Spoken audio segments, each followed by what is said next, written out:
Je vais vous parler d'un thème universel qu'on appelle le changement.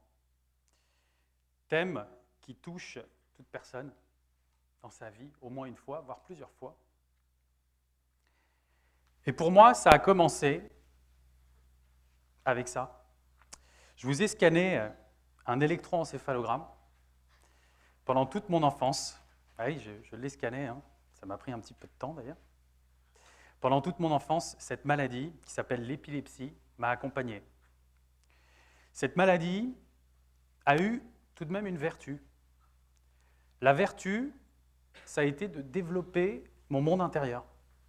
J'ai énormément vécu intérieurement du fait de l'exclusion. Dès qu'un enfant a une différence, il est souvent exclu, mis de côté, on lui parle moins à l'école. Par contre, ce point positif, ce côté imagination que j'ai pu développer au travers du temps, a été très bénéfique pour moi. Alors, on peut le voir, hein, il y a des hauts, il y a des bas, c'est comme la vie.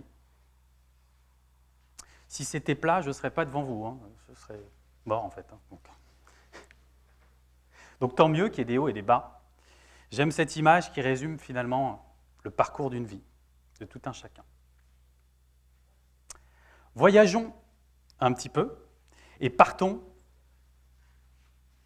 sur un autre hémisphère, en Nouvelle-Angleterre, à Sydney. C'est une jolie carte postale. Hein. J'ai vécu à Sydney, j'ai travaillé là-bas. J'ai fait des choses qui m'ont apporté beaucoup dans ma vie. Mais avec tout ça, avec le soleil, la mer, l'Opera House derrière moi, je n'étais pas heureux. Pourquoi je n'étais pas heureux? Tout était parfait, je travaillais pour une grande multinationale. J'avais un statut social qui brillait, mais dans mon fort intérieur, il y avait quelque chose, une petite voix qui me disait qu'il me manquait quelque chose. Si j'ai convoqué ce souvenir, c'est car dans la vie, vous avez beau être dans le plus bel endroit du monde, si vous n'êtes pas bien intérieurement, rien n'est bien et le bonheur n'est pas accessible. Difficile d'être heureux. C'est pour être la question d'une vie. Hein. Comment être heureux? J'aimerais aujourd'hui vous faire réfléchir sur cette idée du bonheur et sur cette dynamique du changement.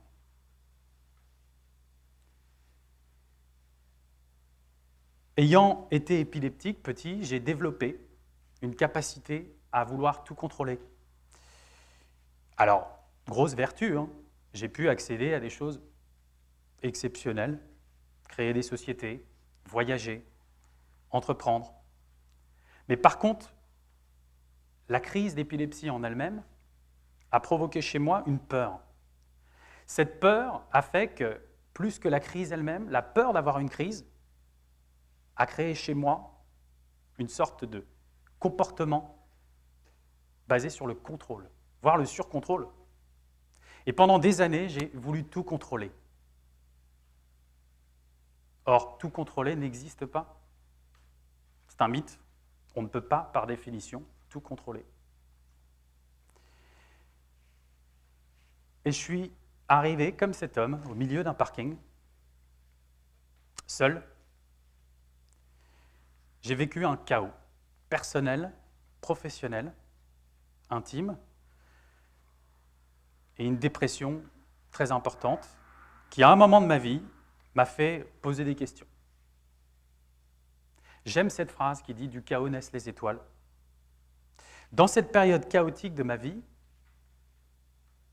j'ai pu me pencher sur ce qui était important pour moi. Réfléchir à ce qui faisait sens pour moi. J'ai pris le temps, j'en ai parlé à des gens bienveillants autour de moi, et j'ai décidé de devenir coach en développement personnel, puis d'écrire des livres, comme je le fais aujourd'hui.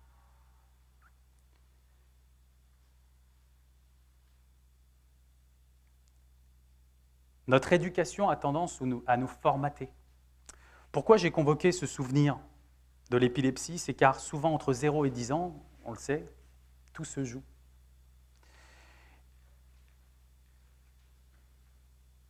On crée des habitudes, des réflexes, des comportements que l'on répète et qui ne sont pas forcément les bons. Et nous n'avons pas souvent cette lucidité pour savoir si c'est la bonne direction.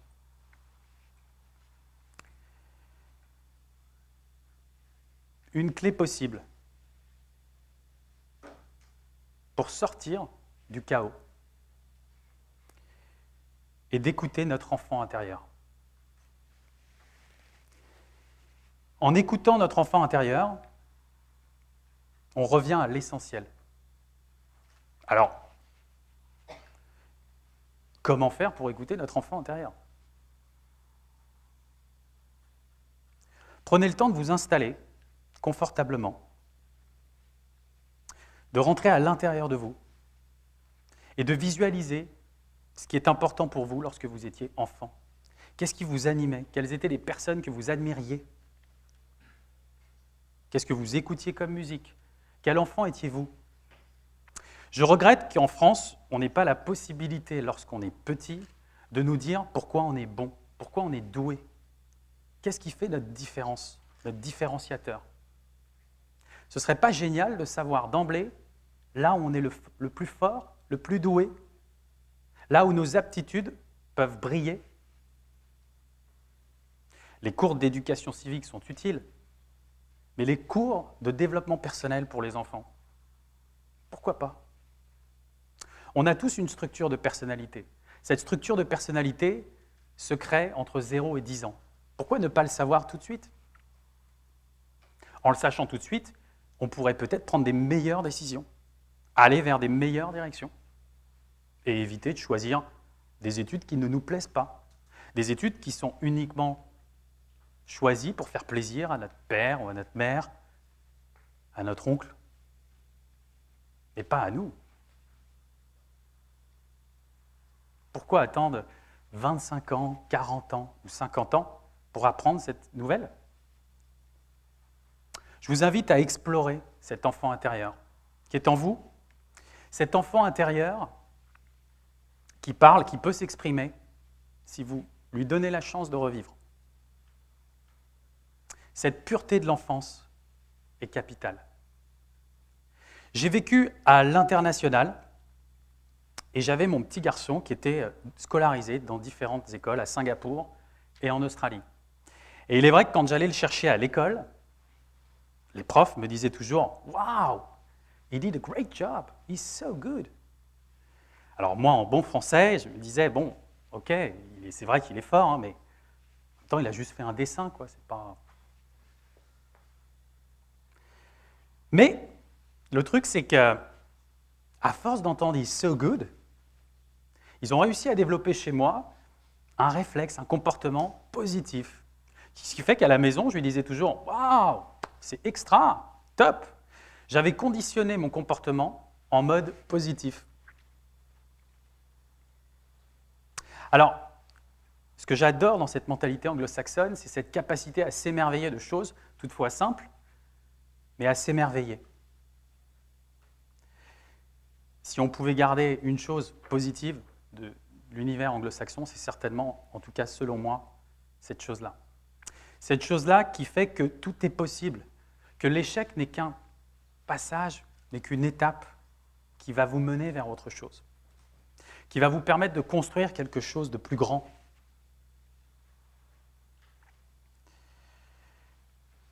L'éducation en France, c'est souvent ce que j'ai entendu. Tu as 4 défauts et une qualité. Allez, vas-y. Va t'en sortir avec ça dans la vie, hein. Porte ça sur les épaules à 5 ans ou à 6 ans. Comment gérer ça? Comment gérer? Heureusement, tous les professeurs d'école ne sont pas comme ça. Il y a des gens d'excellents pédagogues. Mais malheureusement, on retrouve souvent le verre à moitié vide plutôt que le verre à moitié plein. C'est quand même une grande tendance. On vit dans un pays exceptionnel. On a des ressources incroyables, une culture que le monde nous envie. Comment se fait-il qu'en France, on soit les champions des antidépresseurs? Comment se fait-il en France qu'on soit les champions des suicides?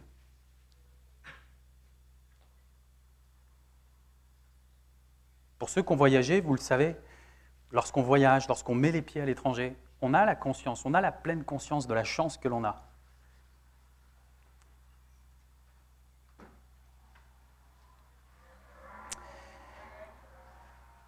Je vous ai parlé tout à l'heure de cette enfance entre 0 et 10 ans, de ce monde qui nous entoure lorsqu'on est petit, des parents qui nous disent « sois fort ». Bon, ils ne le disent pas comme ça, hein. Mais il y a toujours cette idée d'être parfait, sois fort. Fais les choses pour faire plaisir à maman. Du coup, le filtre, notre perception de la réalité se modifie. Plus on avance dans l'âge, plus des croyances, des peurs, des angoisses viennent enlever de la pureté à notre filtre personnel. Du coup, la réalité, le monde dans lequel on vit, n'est plus le même. Du coup, accéder au bonheur devient presque difficile. J'ai une personne lors d'une conférence qui m'a dit « Maxime », elle me posait des questions, je lui disais que j'étais en train d'écrire mon 2e livre, et elle me dit « Maxime, moi j'ai écrit un livre, mais je ne suis pas encore prête. Mais ça fait déjà 5 ans que je l'ai écrit. Hein. » Ah bon? Je lui dis « Pourquoi tu n'es pas encore prête ?» Elle me dit « Il manque encore des choses, j'ai besoin de fignoler. » Très bien, je lui demande « Qu'est-ce que tu dois fignoler ?» Eh bien, ce n'est pas que je dois fignoler des choses, mais il y a des petites choses qui ne sont pas encore parfaites. Il y a quelques imperfections. Je lui dis effectivement, c'est ces imperfections qu'on aime. C'est ces imperfections qu'on recherche. Le lecteur ne veut pas de choses lisses. Il veut la vérité, l'authenticité. Non, non, Maxime, je ne suis pas encore prête. Eh bien, cette personne, j'ai peur qu'elle ne soit jamais prête. Elle a créé son propre scénario d'échec. Elle vit en fait avec une épée de Damoclès sur la tête sans le savoir. C'est-à-dire qu'en fait, elle s'est interdit de réussir, quoi.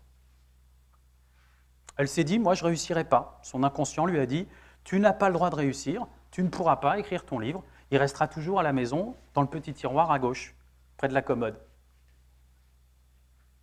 Eh bien, des scénarios comme ça, on en vit au quotidien. Avant même d'avoir démarré quelque chose, on s'auto-sabote. On s'empêche de se donner une chance de réussir, alors qu'on a tout ce qu'il faut pour y aller.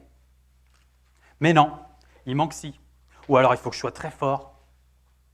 Ou alors, il faut... De toute façon, ça ne marchera jamais.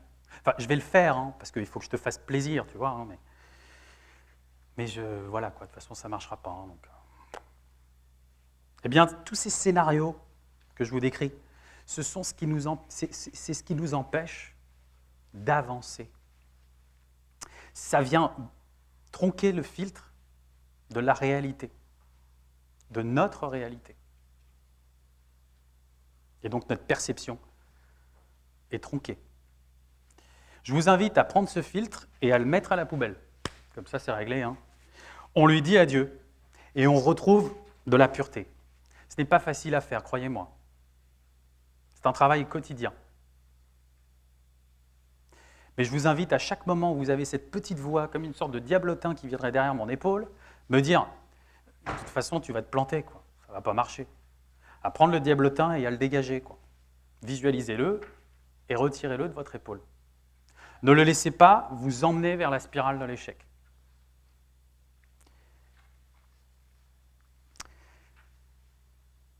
Voyageons un petit peu dans notre cerveau. Regardons les 2 hémisphères.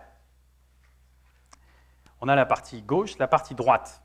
La partie droite est une partie extraordinaire puisque c'est la place de l'imagination. C'est l'endroit dans lequel on peut créer, imaginer, visualiser. Lorsque je rencontre des clients et qui me parlent de leur objectif, il arrive des fois qu'ils me parlent de leurs vacances d'été. Moi, ce que je vous invite à faire, c'est réfléchir à dans 5 ans. Où est-ce que vous voulez être dans 5 ans, dans 10 ans, dans 15 ans? Pourquoi ne pas prendre 5 minutes de notre temps, 10 minutes, 20 minutes, voire une journée même, pour réfléchir à ce que l'on souhaiterait avoir dans le futur? Ce cerveau droit est magnifique pour visualiser. Cet exercice de visualisation m'a permis de construire des choses avant même de les avoir construites. Mon premier livre, je l'ai écrit avant même qu'il soit publié. Visualisez précisément, en détail, l'endroit dans lequel vous voulez vivre.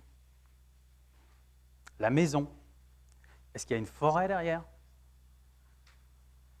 Qu'est-ce que vous allez faire les week-ends pour vous détendre? Les gens que vous voulez fréquenter? Visualisez cet environnement.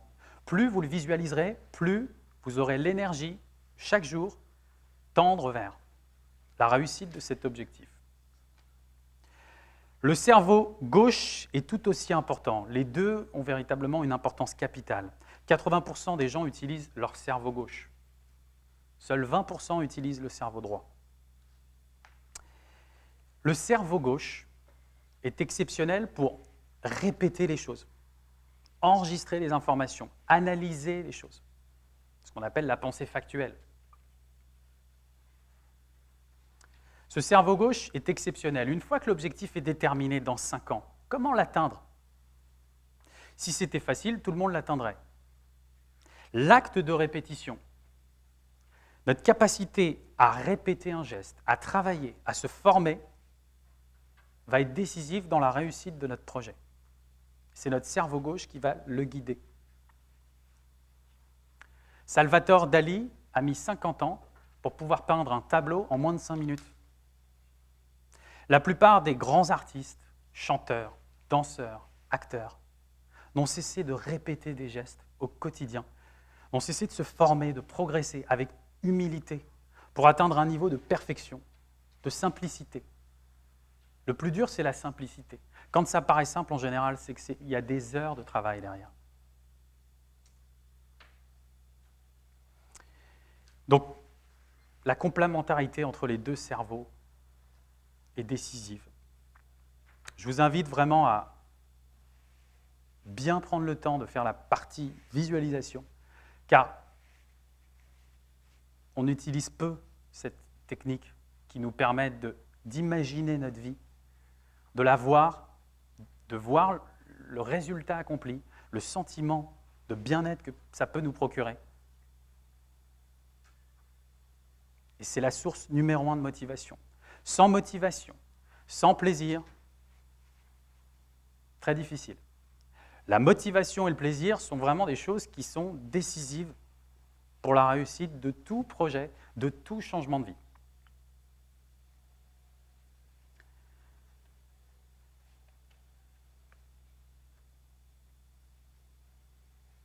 Peu importe ce que vous faites en termes de quantité.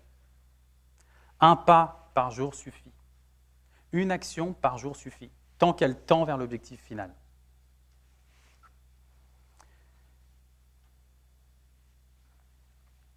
J'ai envie de conclure avec cette phrase de Lao Tzu, d'un philosophe chinois, penseur chinois, qui a dit cette phrase: « Un voyage de 1000 lieues commence toujours par un premier pas. » Merci.